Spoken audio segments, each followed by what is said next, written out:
کا اللہ تعالیٰ نے ذکر کیا، اختتام پر بھی اللہ سبحانہ و تعالیٰ نے پھر اللہ سبحانہ و تعالیٰ کا تعارف، پھر اللہ سبحانہ و تعالیٰ کی عظمت کا تعارف۔ اس طریقے سے سورہ انعام ختم ہوا، پھر 8ویں پارے میں سورہ اعراف شروع ہوتا ہے۔ اب سورہ اعراف میں بھی آپ غور کریں گے، آیت نمبر 1 سے لے کر 58 تک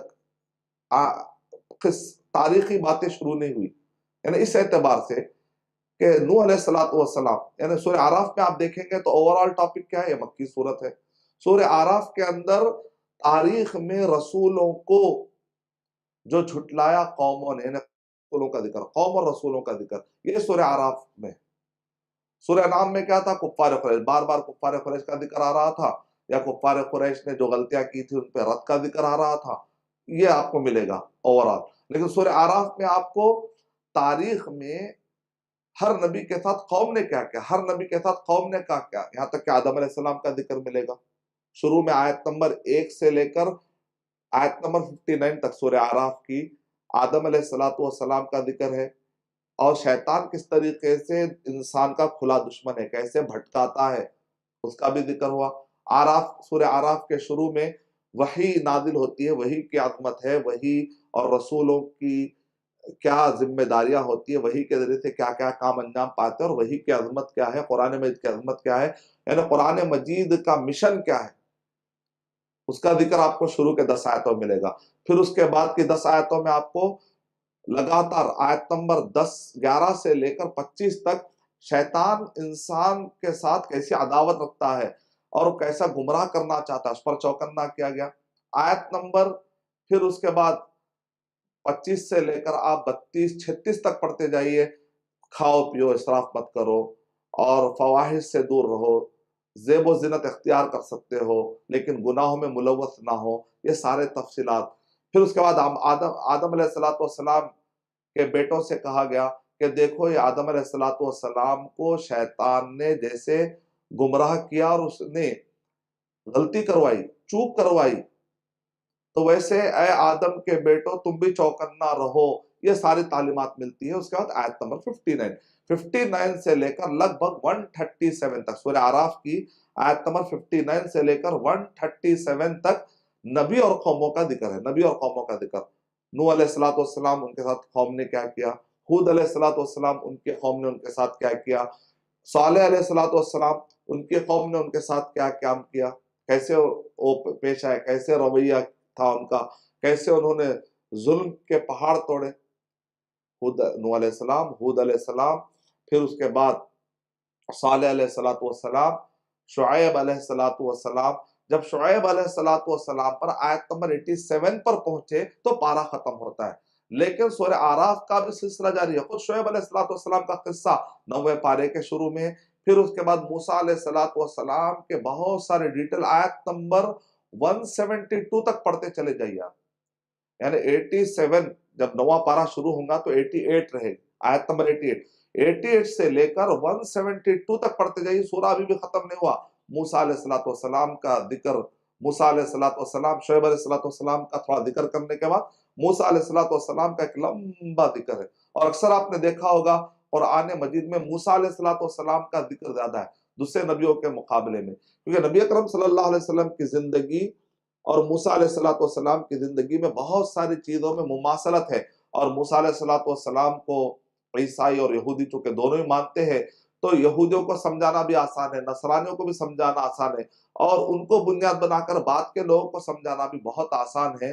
اس وجہ سے موسیٰ علیہ السلام کا ذکر اور ان کے قصے کا ذکر دوسرے نبیوں کے مقابلے میں بار بار بھی آیا ہے اور بہت زیادہ بھی آیا ہے۔ تو اوورال آپ کے ذہن میں ایک خاکہ اچھی طریقے سے بیٹھ گیا ہوگا کہ سورہ اعراف میں آیت نمبر 59 سے نبیوں کا ذکر، نوح علیہ السلام کا ذکر ہو رہا ہے۔ 59 سے پہلے آدم علیہ السلام، وہ بھی ایک نبی تھے، رسول نہیں تھے۔ نوح علیہ السلام رسول تھے، رسول، پہلے رسول کون ہے؟ نوح علیہ السلام۔ پہلے نبی کون ہے؟ حضرت آدم علیہ السلام۔ مسند الحارث کے مطابق نبی اکرم صلی اللہ علیہ وسلم سے صحابہ اکرام نے پوچھا، آتھینٹک سند ہے، کہ کیا آدم علیہ السلام رسول تھے؟ نبی اکرم صلی اللہ علیہ وسلم نے کہا کہ نہیں، کان آدم نبی مکلما، کہ نبی آدم علیہ السلام تو نبی تھے، مکلم تھے، یعنی جن سے بات کی، اللہ نے بات کی، بات کیے گئے ایک آدمی تھے، یعنی اللہ نے جن سے بات کی تو نبی تھے اور مکلم تھے، رسول نہیں تھے۔ پہلے رسول کون ہے؟ ایتو نوحا اول رسول، جیسا کہ صحیح مسلم کی روایت سے پڑھنے سے پتا چلتا ہے۔ جاؤ حشر کے میدان میں، جب انبیاء کیا کہیں گے، آدم علیہ السلام کیا کہیں گے کہ جاؤ نوح کی طرف جو کہ پہلے رسول تھے۔ آیت نمبر 59 سے نوح علیہ السلام کا تذکرہ ہو رہا ہے۔ 59 سے پہلے جنت، جہنم اور آراف کا ذکر ہے، سورہ آراف۔ آراف کا ورڈ عرفن کی جمع اعراف، عرف یہ ورڈ نکلا، عرف الدیک، جو مرغی اور جو کلغی ہوتی ہے، آپ نے دیکھا اس عرف الدیک یعنی کہ ایک مخصوص قسم کا ایک جانور ہے، مرغا مرغی اگر آپ دیکھتے ہیں تو یہ جو کلغی پائی جاتی ہے، یہ کلغی جو اونچی ہوتی ہے، خوبصورت ہوتی ہے، اس کو کہتے ہیں عرفن۔ تو اس میں سے بعض مفسرین کی رائے ہے کہ رجال سے مراد یہاں پر تعریف کے پیرائے میں بھی ہے، ٹھیک ہے، تعریف کے پیرائے میں بھی ہے۔ اور آراف کس کو کہتے ہیں؟ یہ وہ کون لوگ ہیں جو آراف میں پائے جاتے ہیں؟ جنت اور جہنم کے درمیان ایک ایسی جگہ ہے اونچائی پر آراف یعنی اونچائی پر، کہ جہاں پر کچھ لوگوں کو رکھا گیا۔ آخر یہ ہے کون؟ اس کے بارے میں کئی مفسرین نے الگ الگ رائے دی ہے، تقریباً 24 کے قریب اقوال اور اوپینین اور رائے پائی جاتی ہے، لیکن جو رائے زیادہ مشہور ہے وہ یہ ہے کہ من استوت الحسنات والسیئات، کہ وہ جن کے نیکیاں اور برائیاں برابر ہو گئے تو ان کو آراف میں رکھا جائے گا۔ بہت تمنا کریں گے جنت میں جائیں گے، کبھی جہنم کی طرف ان کی نظر جاتی ہے تو گھبرا جاتے ہیں، جنت کی طرف دیکھتے ہیں تو خوش ہوتے ہیں، یعنی کہ تمنا رکھی گئی کہ کاش کے ذرا اچھا عمل کر لیتے تو آگے بڑھ جاتے۔ تو یہ ان لوگوں کے لیے نصیحت ہے جو نیکی بھی کرتے ہیں برائی بھی کرتے ہیں، نیکی بھی کرتے ہیں برائی کرتے ہیں۔ ایسے انسانوں کو کہا جا رہا ہے کہ آراف میں نہ پڑ جاؤ، بعد میں پھر تمنا کرتے ہوئے کہ حسرت کی وجہ سے لائف گزارنا نہ پڑ جائے۔ تو گویا کہ اس کے اندر بھی ایک سبق ہے کہ ہم ایسے نہ بنے کہ جو برائی بھی کرتے اچھائی بھی کرتے، بلکہ ہمیشہ اچھائیوں میں ہم کو آگے رہنا چاہیے۔ تو 8ویں پارے کے اندر آپ دیکھ رہے ہیں سورہ انعام اور سورہ آراف۔ سورہ انعام اور سورہ آراف کے بارے میں جیسا کہ میں نے اس سے پہلے بتایا کہ قرآن مجید کے 114 سورتوں کو خود نبی اکرم صلی اللہ علیہ وسلم نے بانٹا ہے، تقسیم دی ہے۔ السلسلہ صحیحہ حدیث نمبر 1480 حدیث کے مطابق شیخ البانی رحمۃ اللہ نے اس کو آتھینٹک کہا کہ نبی اکرم صلی اللہ علیہ وسلم نے ارشاد فرمایا، اعطیتو مکان التوراتی، مجھے تورات کی جگہ پر 7 بڑے السبع طوال 7 بڑے بڑے سورتیں عطا کی گئی، ٹھیک ہے۔ اس کے بعد سورہ یونس سے اگر آپ شروع کریں گے، وہ ساری صورتیں کے اندر لگ بھگ 200 آیتوں والی صورتیں ہیں، وہ سارے مجمعے کا نام ہے المئین۔ نبی اکرم صلی اللہ علیہ وسلم نے ارشاد فرمایا، اعطیت مکان الزبوری، زبور کی جگہ پر مجھے 200 آیتوں والی صورتیں دی گئی۔ پھر اس کے بعد نبی اکرم صلی اللہ علیہ وسلم نے ارشاد فرمایا، اعطیت مکان الانجیلی المثانی، یعنی یہ 200 آیتوں والی صورتوں کا مجموعہ ہے۔ اس کے بعد پھر ایک ایسی سے ملتا جلتا اور صورتوں کا مجموعہ ہے۔ عربی زبان میں مثانی کے 2 معنی آتے ہیں، یعنی وہ صورتیں جو بار بار پڑھی جاتی ہے، یا وہ صورتیں جو سیکنڈ نمبر پر آتی ہے، یعنی کہ 200 آیتوں والی صورتوں کا ایک مجموعہ ہے۔ پھر ایسے ہی لگ بھگ آیتوں کا سے بھری ہوئی چند صورتیں ہیں، وہ بھی ملا لو تو وہ کیا ہے، انجیل کے مقابلے، انجیل کے جگہ پر اللہ تعالیٰ نے دی گئی۔ اس کے بعد کہا وَفُضِّلْتُ بِالْمُفَصَّلِ، اس کے بعد نبی اکرم صلی اللہ علیہ وسلم نے ارشاد فرمایا، اس کے علاوہ بھی مجھے دی گئی ہے، مجھے فضیلت عطا کی گئی ہے مفصل صورتوں سے۔ مفصل صورتیں کہتے ہیں سورہ قاف، سورہ نمبر 50 سے لے کر 114 سورہ ناس تک، یہ جتنی صورتیں ان کو مفصل کہتے ہیں۔ کیوں؟ اس لیے کہ یہ سورج اب شروع ہوتی نہیں ہے، اس کا دور صورت آتی ہے، یعنی چھوٹی چھوٹی صورتیں جس کے درمیان فواصل یعنی کہ فرق ہوتا ہے، 2 صورتوں کے درمیان فرق کس وقت؟ اللہ الرحمن الرحیم، اس کو کہتے ہیں فاصلے یعنی کثرت سے فاصلے پائے جانے والا حصہ، کثرت سے فاصلوں والا